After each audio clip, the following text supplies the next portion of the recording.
വിശുദ്ധ ഈശോയാൽ സ്നേഹിക്കപ്പെടുന്ന silent rose കുടുംബത്തിലെ എല്ലാ പ്രിയപ്പെട്ടവർക്കും സ്നേഹവന്ദനം. ഈശോയുടെ സന്നിധിയിൽ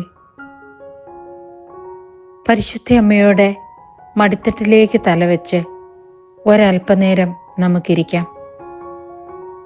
ഞാൻ ശാന്തമായി ഉറങ്ങി, എന്തെന്നാൽ എൻ്റെ ആത്മാവ് ദൈവകരങ്ങളിലാണ് എന്ന തിരുവചനം മനസ്സിൽ ഉരുവിട്ടുകൊണ്ടിരിക്കാം. ഇന്നത്തെ നമ്മുടെ പ്രശ്നങ്ങളെയും ഭാരങ്ങളെയും ഒക്കെ പരിശുദ്ധ അമ്മയുടെ മടിത്തട്ടിലേക്ക് നമുക്ക് തുറന്നു വയ്ക്കാം. ഒരിക്കൽ ഒരു മനുഷ്യൻ വഴിയിൽ കുഴഞ്ഞു വീണു. അയാളെ ആളുകളെല്ലാം കൂടി എടുത്ത് ഒരു ഹോസ്പിറ്റലിൽ എത്തിച്ചു. വലിയൊരു ഹോസ്പിറ്റലായിരുന്നു അത്. അവിടെ അയാൾക്ക് അവർ ഓക്സിജൻ കൊടുത്തു.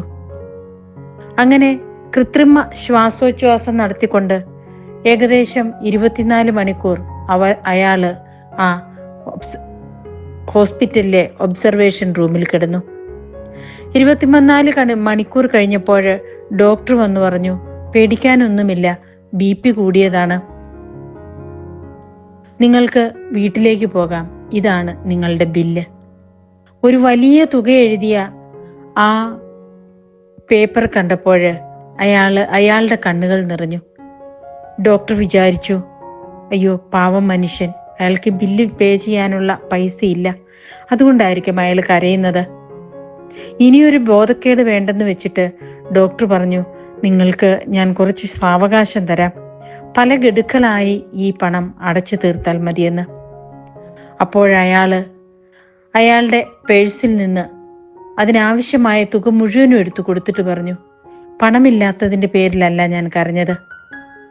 24 മണിക്കൂർ ഞാൻ ഓക്സിജൻ ശ്വസിച്ചതിന് ഇത്രയേറെ രൂപ ഞാൻ കൊടുക്കേണ്ടി വന്നു. എന്നാൽ കഴിഞ്ഞ 78 വർഷമായി രാവും പകലുമില്ലാതെ ഞാൻ ശ്വസിച്ചു കൊണ്ടിരുന്നത് എൻ്റെ ദൈവം എനിക്ക് ദാനമായി തന്ന ഓക്സിജനായിരുന്നു എന്ന്. നമ്മുടെ ജീവിതത്തിൽ ഏറ്റവും കൂടുതൽ നമ്മൾ ചിന്തിക്കുന്നത് അന്യരെക്കുറിച്ചോ നമ്മുടെ പ്രശ്നങ്ങളെക്കുറിച്ചോ ആണ്. നമ്മുടെ മാത്രം ജീവിതത്തെക്കുറിച്ച്, നമ്മുടെ കുടുംബത്തിലുള്ളവരെക്കുറിച്ച്, നമ്മുടെ അടുത്തുള്ളവരെക്കുറിച്ച് മാത്രം ചിന്തിക്കുകയാണെങ്കിൽ എത്രയോ ഭാരങ്ങൾ നമുക്ക് മാറ്റിവെക്കാൻ കഴിയും. അതുപോലെ തന്നെ ദൈവം എൻ്റെ കൂടെയുണ്ട്, അവിടുന്ന് എന്നെ കൈവിടില്ല, അവിടുന്ന് എനിക്ക് വേണ്ടതെല്ലാം നൽകും എന്ന് മനസ്സിനെ പഠിപ്പിച്ചാൽ നമ്മുടെ ആങ്സൈറ്റിയും ഡിപ്രഷനുമൊക്കെ എത്ര ദൂരത്തേക്ക് മാറിപ്പോകും. നമ്മുടെ മനസ്സ് കലുഷിതമാകുമ്പോൾ പോസിറ്റീവ് അഫോർമേഷൻ കൊടുക്കണമെന്ന് മനഃശാസ്ത്രം പറയുമ്പോൾ വിശുദ്ധ ഗ്രന്ഥത്തിൽ നമ്മളെ ശക്തിപ്പെടുത്താനായിട്ട് എത്രയോ വചനങ്ങൾ തമ്പുരാൻ നൽകിയിട്ടുണ്ട്. ഈ ലോകത്തിൽ ഞാൻ കണ്ടിട്ടുള്ള ഏറ്റവും വലിയ മനഃശാസ്ത്ര ഗ്രന്ഥം ബൈബിളാണ്. ആ ബൈബിളിൽ എഴുതിയേക്കുന്ന തിരുവചനങ്ങൾ ഒന്ന് മനസ്സിൽ ഉരുവിട്ടുകൊണ്ട് ശരിക്കൊന്ന് വിശ്വസിച്ചാൽ നമ്മുടെ പല പ്രശ്നങ്ങളും മാറിപ്പോയെന്നിരിക്കും. കാരുണ്യവാന്റെ തിരുസന്നിധിയിൽ നമ്മുടെ ജീവിതത്തിലെ ഇന്ന് നമ്മൾ നേരിടേണ്ട എല്ലാ പ്രശ്നങ്ങളെയും സമർപ്പിക്കാം. അമ്മേ മാതാവേ, അങ്ങയുടെ കാപ്പയുടെ കീഴിൽ ഞങ്ങളെ പൊതിഞ്ഞു സൂക്ഷിക്കണമേ. ഈശോയുടെ നല്ല തിരുഹൃദയമേ, ഒരു കോട്ടയ്ക്കുള്ളിൽ എന്ന പോലെ ഞങ്ങളെ പൊതിഞ്ഞു സൂക്ഷിക്കണമേ.